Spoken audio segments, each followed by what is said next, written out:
तीन तरह की आत्मा की बात चल रही है, बहिरात्मा, अंतरात्मा और परमात्मा। और इसी बात को कल हमने बताते हुए आपसे चार शब्द पर अपन ने चर्चा की। जानो, जागो, जीतो और जियो। ये चार बात अपन ने की थी कि जाने बिना, पहचाने बिना हम कभी आगे नहीं बढ़ सकते। मैं कौन हूं, मेरा क्या है, चार प्रश्न प्रतिदिन हम जब भी सवेरे उठें तो सबसे पहले हिंदी में ही पूछ लो आप। तो हालांकि को हम की गुणा इसी में आएगा, लेकिन मैं कौन हूं, मेरा क्या है, मैं क्या कर रहा हूं और मुझे क्या करना चाहिए। इन चार प्रश्नों में सब कुछ समाहित हो गया। मैं कौन हूं, मेरा क्या है, मैं क्या कर रहा हूं और मुझे क्या करना चाहिए। जीवन में यदि परिवर्तन लाना है तो आचार्य भगवंत कहते हैं, हमारे गुरुदेव, मोक्ष मार्ग या मोक्ष ज्यादा दूर नहीं है, बस जिस तरफ मुंह है ना उधर पीठ कर लो। जिस तरफ मुंह है उधर पीठ कर लो और जिधर पीठ है उधर मुंह कर लो। बस आपकी शुरुआत एक एक कदम ही सही मोक्ष की तरफ चलना शुरू हो जाएगा। कल एक जागो के बारे में आता है कि हमें जागना जरूरी है। सोते हुए अभी अभी पढ़ के आ रहे हैं अपन स्वाध्याय भी, सोते में कभी भी, सोते सोते तो निकल गई सारी जिंदगी, लेकिन उसके माध्यम से हमारा कल्याण होने वाला नहीं है। तो अभी आप सो रहे हैं या जाग रहे हैं?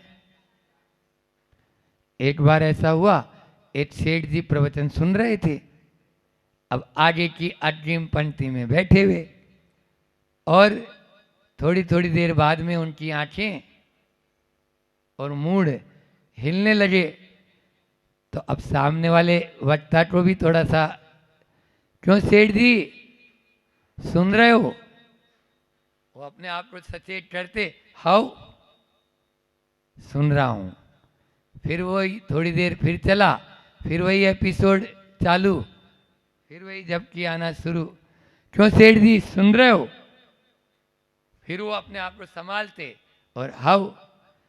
अब ऐसा हुआ, और अक्सर होता ही है, क्योंकि नींद न देखे टूटी खाट, और फिर जिनवाणी माँ की गोद मिल जाए तो कहना ही क्या।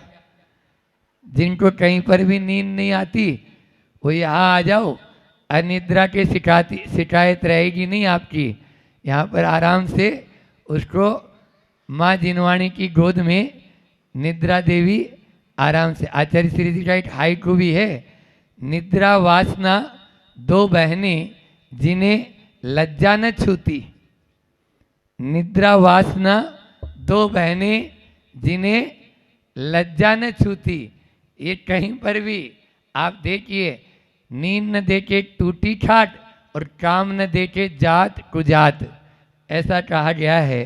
तो इस प्रकार से, और भूत न देखे झूठे भात, ये तो है ही। तो यहाँ पर मैं जो कहना चाह रहा हूँ, वो सेठ जी बैठे हैं। दो बार महाराज जी वक्ता ने कहा कि क्यों सेठ जी सुन रहे हो, फिर वापस वो चालू हो गए वही झपकी से जो अपना सिर हिलाना शुरू। तो इस बार उन्होंने कहा क्यों सेठ जी सो रहे हो? अब वो बिल्कुल अपने आप को संभाले, बोला हाउ। ये स्थिति है, सुन रहे हो तो भी हाउ बोल रहे थे, ऐसा अपने साथ में नहीं हो। यही जागो के बारे में था। तो निश्चित रूप से अपन को जागना जरूरी है, और यह बाहर से भले ही हम न जाग पाए, बाहर के संसार में, क्योंकि यहाँ पर साधु के लिए भी कहा, जो बाहर से उदासीन रहेगा वही अपने भीतर में जागृत रहेगा। और बाहर में आपको जो दुनियादारी की बातों में खूब जागृत है, वो आत्मा की बात में सोया हुआ नजर आएगा। यानी जिसका बाहर में ज़्यादा परिचित है, ज़्यादा परिचय है, ज़्यादा वह इंटरेस्ट ले रहा है, तो वह 3 काल में आत्मा की ओर जागृत नहीं हो पाता है। हमें आत्मा की ओर जागृत होना चाहिए। कल अपन ने कहा था कि धर्म की शुरुआत स्वयं की पहचान से होती है और उसकी पूर्णता स्वयं की उपलब्धि से। अपनी पहचान क्या है, हमने क्या पहचान बना रखी है? क्या हमने इस बाहरी चकाचौंध को ही अपनी पहचान बना रखी है? क्या हमने इस रूप लावण्य आदि जो पाया है, क्या हमने इस शरीर को ही अपनी पहचान बना रखी है? हम अपने आप को पुरुष रूप मानते हैं, मैं संदान सागर, मैं मुनि महाराज, क्या मेरी यही पहचान है? बोलो, जब तक मैं अपने आप को ऐसा मानूंगा तब तक आत्मा से कोसों दूर हूँ। समझ में आ रहा है? हाँ, ये मेरी पहचान नहीं है, मेरी पहचान तो इनसे बहुत अलग है। न हम स्त्री हैं, न पुरुष हैं, न बालक हैं, न वृद्ध हैं। ये हमारी बाहरी पहचान को इंगित करती है। तो यहाँ पर भी मैं क्या हूँ? तो मैं शुद्ध आत्मा हूँ। आ रहा है? अभी आज की जो कारिका है उसमें यही आएगा कि हमें किस बात का चिंतन करना है ताकि वह संसार हमारा सिमट जाए, ताकि हम दुखों से छुटकारा पा जाएं। आज के 4 शब्द पहले दे दूं, फिर कारिका का उच्चारण करेंगे। ज्ञान, सबसे पहले ज्ञान होना जरूरी है।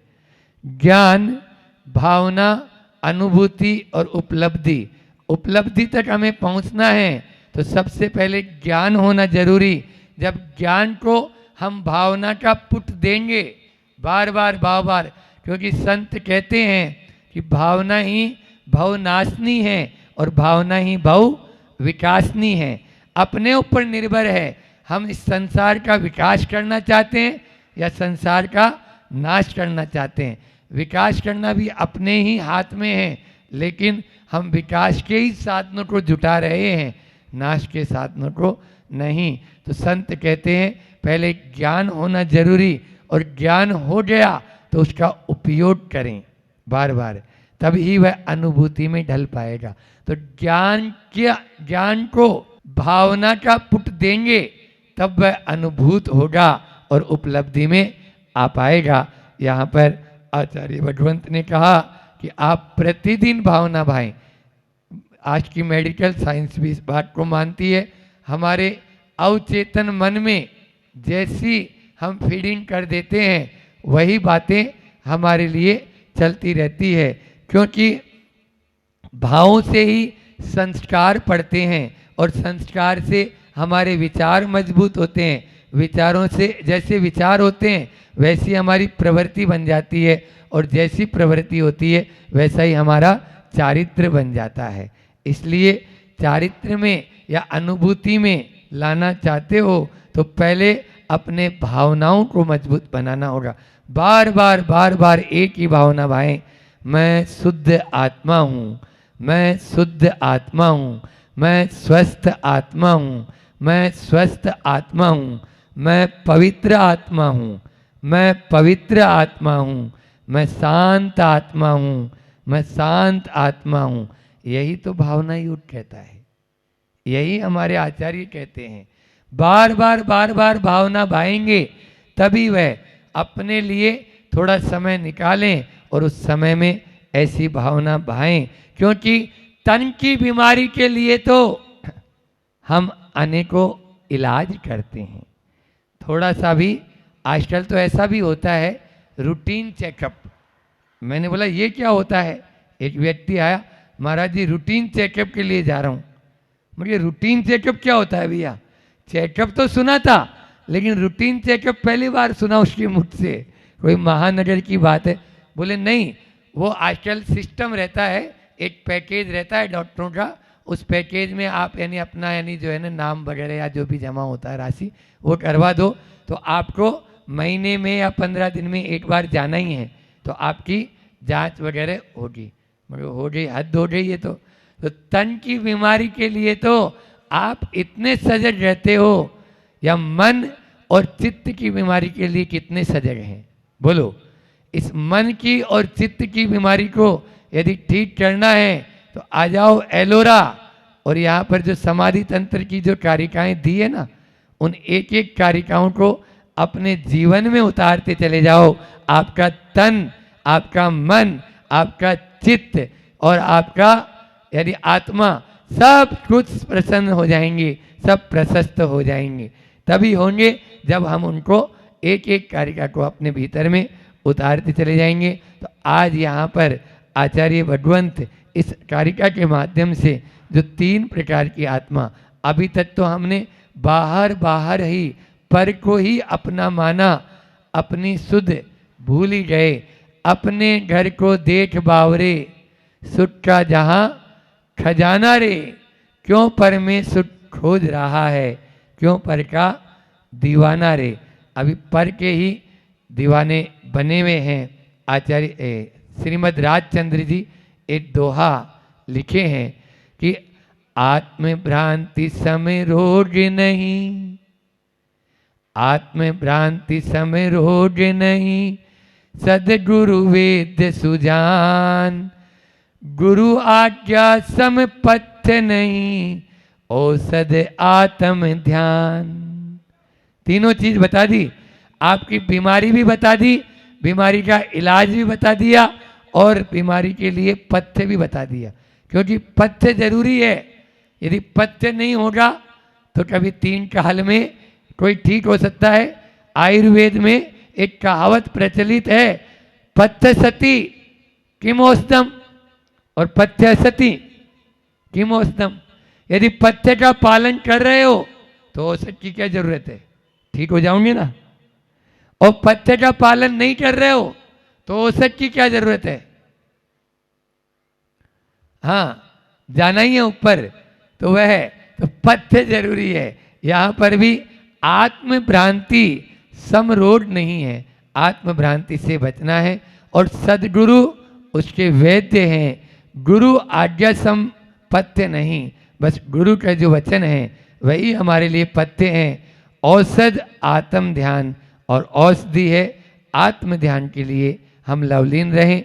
यहाँ वही बात आचार्य पूज्यपाद स्वामी महाराज भी कह रहे हैं, बहिरात्मो शरीरादौ जानात्म भ्रांतिरांतर, चित्ते दोषात्म विभ्रांति, परमात्माति निर्मल है। कौन बहिरात्मा है? बहिरात्मा शरीरादौ जानात, जो शरीर को ही अपना मानता है, शरीर आदि में अपनी बुद्धि आत्म बुद्धि रखता है, वह क्या है? बहिरात्मा, जिसकी बाहर बाहर आत्मा बाहर ही जा रही है, शरीर को आदि लेकर। यहाँ शरीर आदि से मतलब ये है कि आचार्य पूज्यपाद स्वामी ने ही इष्टोपदेश में पहले एक कारिका कह दी है वैराग्य को दृढ़ करने के लिए कि वपुर्जहम धनम दारा पुत्रा मित्राणि शत्रवः, सर्वतान्य स्वभावानि मूढ़ स्वानि प्रपद्यते।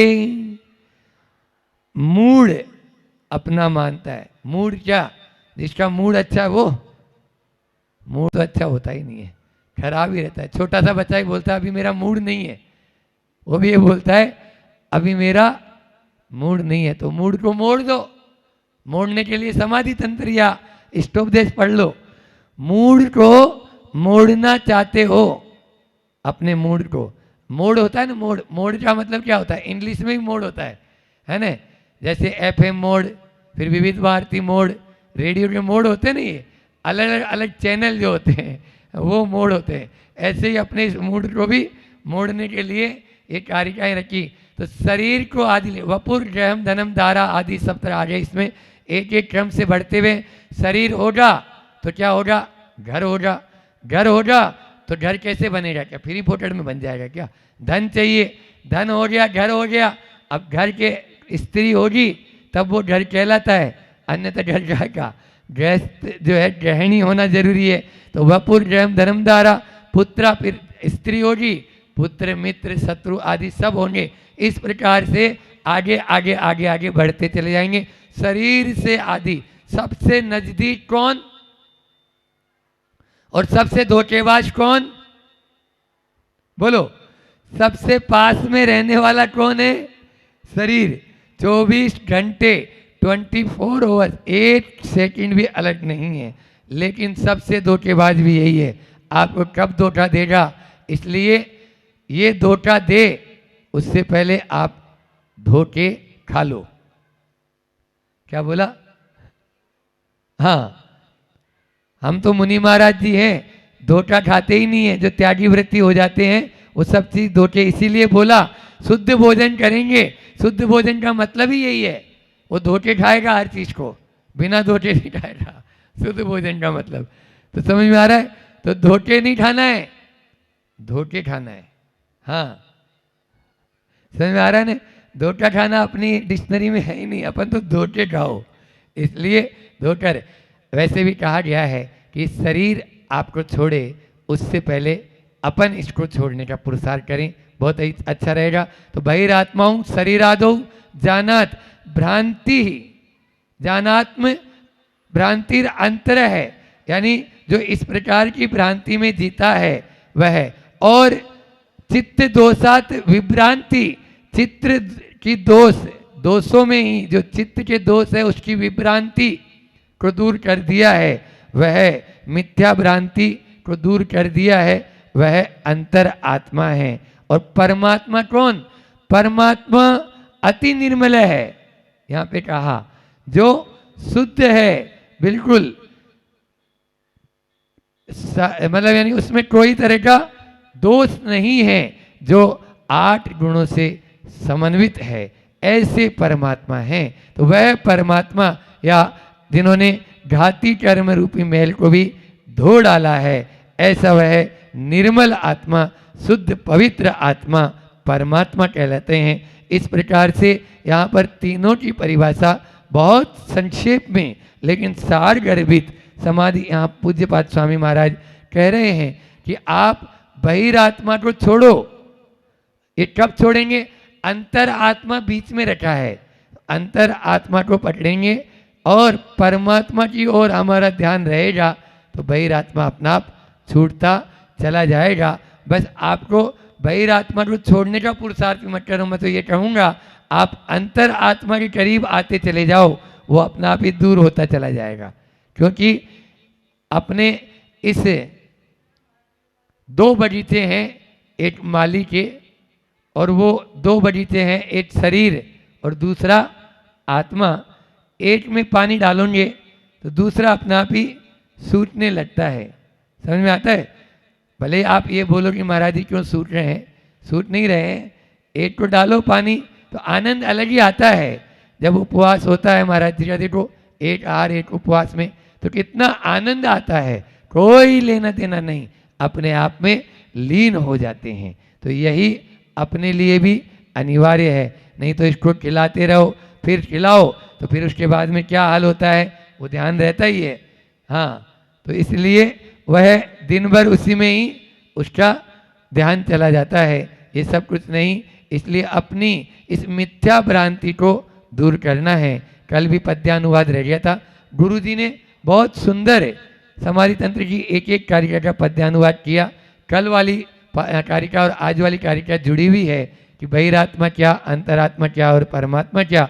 आचार्य श्री जी ने अपने गुरुदेव ने इन शब्दों में परिभाषित किया है।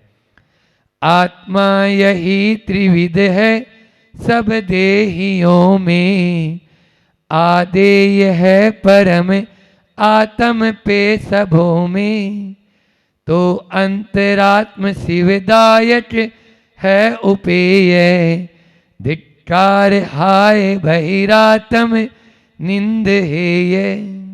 धिक्कार है जो बार बार हमारा ध्यान बाहर की ओर चला जाता है। मेरा शरीर धन ओ सुत राजधानी, ऐसा सदैव कहता बहिरात्म प्राणी।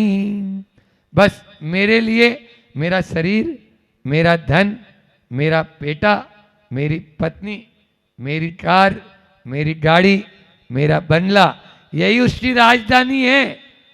समझ आ रहे क्या प्रयोग किया है?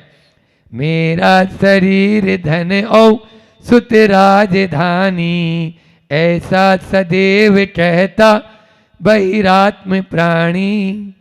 रागादि से रहित है वह अंतरात्मा, है बंद पूज्य परमात्म निर्मलात्मा।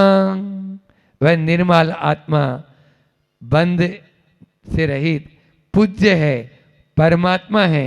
ऐसे निर्मल आत्मा को अपन प्रणाम करते हुए हाइकु भी दोनों न चाहो, दोनों न चाहो एक दूसरे को, एक दूसरे को या दोनों में एक, दोनों नहीं चाहते।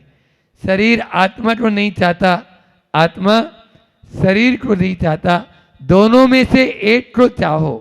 बस दोनों ना चाहो एक दूसरे को, एक या दोनों में एक, दोनों में से एक को पकड़ लेंगे। और वो एक कौन? शरीर को मत पकड़ लेना, दोनों में एक है आत्मा। वह आत्मा ही, क्योंकि शरीर तो एक पर्याय है, वह तो बदलती ही रहती है। आत्मा शाश्वत है, उससे शाश्वत को पकड़ लेंगे तो हम भी परमात्मा बनने में देर नहीं लगेगी। बस आत्मा को हम पकड़ें, ऐसी भावना के साथ में एक को पकड़ें तो सब अपना आप ही छूटते हुए चले जाएंगे। उसी की ओर हमारा ध्यान रहे, ऐसी भावना के साथ। अहिंसा परमो धर्म की। आचार्य गुरुवर विद्यासागर जी महामुनिराज की। बिंदु में कुछ भी हो जाए पर आपके इरादे नेक रखोगे तो दूसरों की मदद के लिए मन में प्रेम रखोगे तो निश्चित ये मान के चलना आप सबके प्रेमी बनते चले जाओगे। और कहा था हर किसी की मदद करिए लेकिन उसका डिंडोरा मत पीटिए। अगर डिंडोरा पीट रहे हैं तो मदद का कोई मतलब नहीं है। फिर उसमें और कहा था कि हर किसी की मदद करते रहिए, मुफ्त में मन की चैन व खुशी पाते चले जाएंगे आप। आपका जब मदद करोगे तो निश्चित है, मान के चलना मदद करने वाला जो होता है, मदद करने के बाद उसके मन में एक अलग ही प्रकार का उत्साह होता है, एक अलग ही प्रकार की खुशी होती है, एक अलग ही प्रकार का चैन वो महसूस करता है। फिर उसके बाद सबके उदाहरण भी हमने अलग अलग देते गए थे। मदद करते समय न फल के बारे में सोचना चाहिए और न ही फल को खोजना चाहिए, न फल के सोच के बारे में सोचना चाहिए और न ही फल को खोजना चाहिए। फिर हमने कहा था मदद हमेशा इस प्रकार की जानी चाहिए कि मदद करने वाला शुक्रगुजार हो, शर्मिंदा ना हो। इस पर भी अपन ने बात करी थी। फिर कहा था 4 पैसे जमा कर जमाखोर कहलाने की अपेक्षा 4 लोगों की मदद कर मददगार कहलाओगे तो बहुत आपका जीवन बेहतर बन जाया था। और अंतिम बात उस दिन अपन ने करी थी, मदद एक तप है, मदद एक तप है जिससे मिलने वाला वरदान संतुष्टि है। मदद एक तप है और जिससे मिलने वाला वरदान संतुष्टि है। प्रत्येक के अलग अलग अपन एग्जाम्पल भी दिए थे। इसी बात को और आगे बढ़ाते हुए अपन बात करते हैं। मदद होना चाहिए, बहुत अच्छी बात है। आप सबके भाव होते हैं, सबके हृदय हैं और सबकी ऐसी भावना होती है कि हमें हेल्प करना चाहिए, बहुत अच्छी बात है। मदद इस प्रकार करें कि व्यक्ति आप पर आश्रित ना हो। मदद आप इस प्रकार करें व्यक्ति आप पर आश्रित ना हो बल्कि स्वाभिमानी बन जाए। अगर आपको लगता है कि हाँ हमें मदद करना है और ऐसे इसके लिए इस प्रकार से हेल्प करना है कि अपने जीवन में सुरक्षा का अनुभव करें, तो 4 बातें अगर आप उसके भले की चाहते हैं तो मदद करने के पहले 4 कंडीशन रखें। सबसे पहली कंडीशन ये रखें कि आप जिसकी भी मदद कर रहे हैं सबसे पहले उसे ये नियम दें कि भैया आखिर तू क्यों परेशान है, आखिर तू क्यों परेशान है। उसके बीच पर आएंगे तो परेशान इसलिए है कि तेरे पास पुण्य नहीं है। अगर पुण्य होता तो मुझे आवश्यकता नहीं होती मदद करने की। अब पुण्य बढ़ाने के लिए पहली कंडीशन उससे ये रखे मैं तैयार हूँ तेरी मदद करने के लिए। पहली बात, तुझे अभिषेक पूजन करना होगा, क्योंकि जब तक तू भगवान से नहीं जुड़ेगा मेरी मदद करने का कोई आज कर दूंगा कल फिर खड़ा हो जाएगा तू। इसलिए सबसे पहले पुण्य को बढ़ाने के लिए अभिषेक पूजन करना है। दूसरा, अपने आप को और दृढ़ बनाने के लिए तुम्हें स्वाध्याय का नियम लेना है। भले एक पेज पढ़ना पर तुम्हें पढ़ना पड़ेगा। माँ जिनवाणी का सहारा रहेगा तो निश्चित आपके जीवन में उत्कृष्टता आती चली जाएगी। तीसरा, रात्रि भोजन नहीं करना। रात में अगर आप भोजन कर रहे हैं, ये तीसरा नियम आप उससे तीसरी कंडीशन रखते हो। और चौथा कि जो कमाओ उसमें थोड़ा सा दान करना। जब तक तुम दान नहीं करोगे तब तक आएगा भी नहीं। ये चारों कंडीशन आप रखोगे तो ये मान के चलना वो स्वाभिमान के साथ अपने पैर पर खड़ा हो सकता है। लेकिन आप मदद करते जाओगे बिना सोचे बिना समझे, वो कोई काम की मदद नहीं रहेगी। चार कंडीशन रखना जिसकी आप हेल्प कर रहे हो कि अभिषेक पूजन, स्वाध्याय है, रात्रि भोजन और दान। और अगर लगता है कि वो जैन नहीं है, रात्रि भोजन की बात नहीं है, तो कम से कम अभी हम पवन जी और हम बाहर एक स्थान देखने गए थे साधना की अपेक्षा से। उस स्थान में बाबा जी का स्थान था, तो बाबा जी ने पवन जी जो हैं पिछली बार भी शायद यहाँ के लिए पंच कल्याण के लिए स्थान मांगा होगा, तो उन्होंने काफ़ी लंबी राशि ली थी। बोले हम भी हेल्प कर रहे हैं, हम भी मदद करते हैं, तो इसलिए तो वो राशि कुछ मशीन आदि में उन्होंने ली। फिर अब हम भी गए थे तो उन्होंने कहा महाराज जी आप कहो इनसे, एक गांव है वहाँ पर किसी की टीन उड़ गई है और टीन हमें जो है वो देना हैगा। तो मदद की बात थी, तो हमने कहा बिल्कुल मेरा दोनों हाथ से आशीर्वाद है, पर शर्त इतनी सी है मेरी। मैंने कहा हम मदद करने के लिए मना नहीं कर रहे हैं और अभी तुरंत हो जाएगी मदद। उनके घर की टीन उड़ गई है, पूरी लग जाएगी, लेकिन पहले इतना बॉन्डिंग कर लो, वो जो व्यक्ति मदद लेने वाला है वो सिर्फ इतनी बात बोल दे कि हम मांसाहार नहीं करेंगे और हम नशा नहीं करेंगे। कम से कम इतनी बात कर ले हमसे वो कि हम मांसाहार का त्याग करते हैं और अपने जीवन में नशा नहीं करते हैं। मैंने कहा टीन लगा भी दी और अगर वो कर रहा है तो उसका पूरा समर्थन हमारा हो जाएगा, पूरी अनुमोदना हमारी हो जाएगी। तो हम ऐसा दान नहीं करना चाहते हैं। पात्र को दान का कुपात्र को दान नहीं कहाएगा। आगम में कहा पात्र देखो योग्यता उसके अंदर है भी कि नहीं, वहाँ दान करो आप। तो हम ऐसा दान नहीं करेंगे। तो अब वो पीछे हट गए बाबा जी, बोले वो ऐसा तो शर्त के साथ होता नहीं। मैंने कहा फिर हमारी तरफ से भी आशीर्वाद, दोनों हाथ नहीं उठ के वापस, हम आशीर्वाद अपना वापस लेते हैं।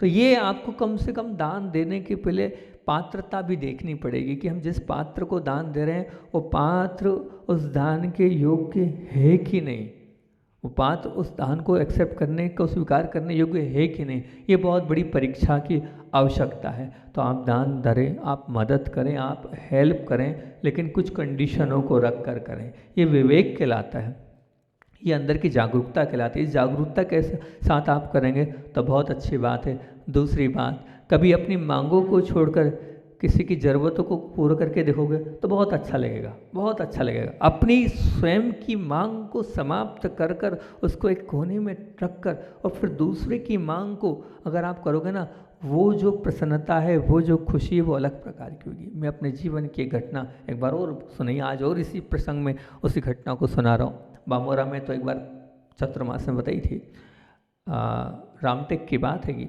रामटेक में नई दीक्षा हुई और दीक्षा 24 महाराजों की दीक्षा हुई और दीक्षा के तुरंत बाद जो है वो बिहार हो गया निमावर की ओर। अब नए नए साधु हैं, नवदीक्षित साधु थे और ठंड का मौसम था।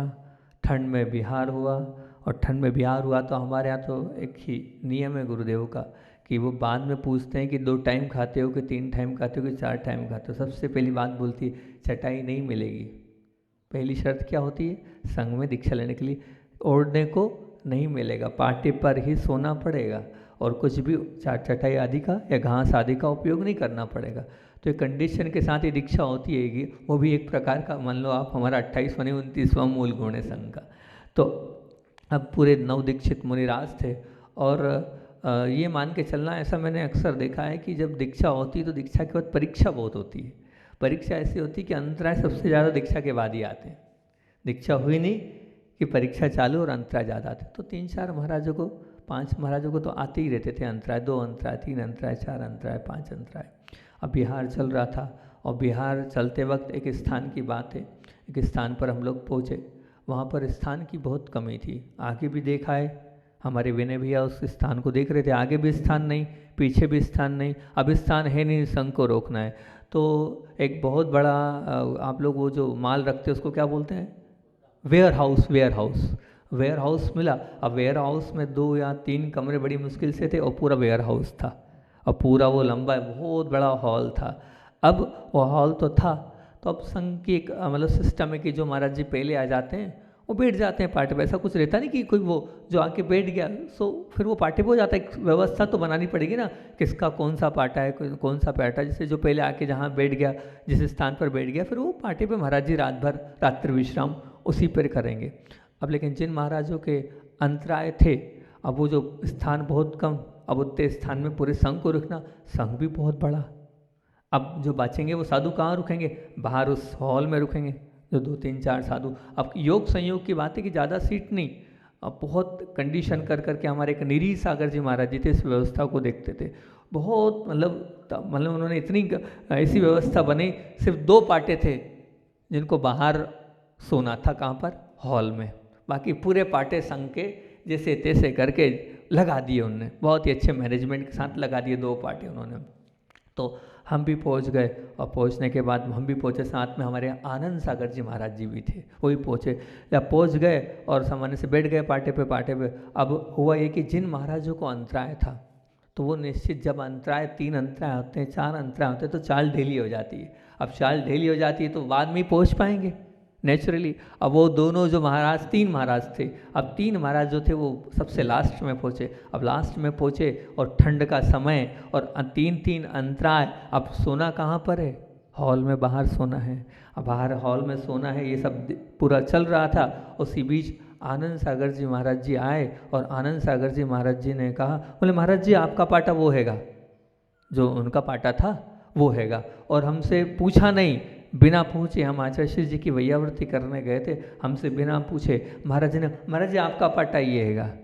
दोनों महाराज जी को पाटे पे बिठा दिया और वैयावृत्ति उनकी करना प्रारंभ कर दी। और जब बाहर हम आचार्य जी की वैयावृत्ति करने आए तो धीरे से उनने पहले बोल दिया, बोले महाराज जी अपन दोनों को आज बाहर हाल में सोना है। मैंने कहा क्यों, बोले उन्हें बताया, बोले ऐसा ऐसा हैगा, दोनों महाराज को अंतराय है, मैंने भी अपना पाटा दे दिया और मैंने आपसे बिना पूछे आपका पाटा भी दे दिया। हमने कहा बिल्कुल कोई दिक्कत नहीं, अपन बाहर हॉल में रात्रि विश्राम कर लेंगे। वो उनको पहले जरूरी, नए नए साधु हैं, दोनों महाराजों को वहाँ पर रात्रि विश्राम कराया, उनको तो अनुभव भी नहीं हुआ कि ऐसा कुछ हैगा, और बाहर हॉल में सो रहे हैं हम लोग, बाहर दोनों हॉल में सोए।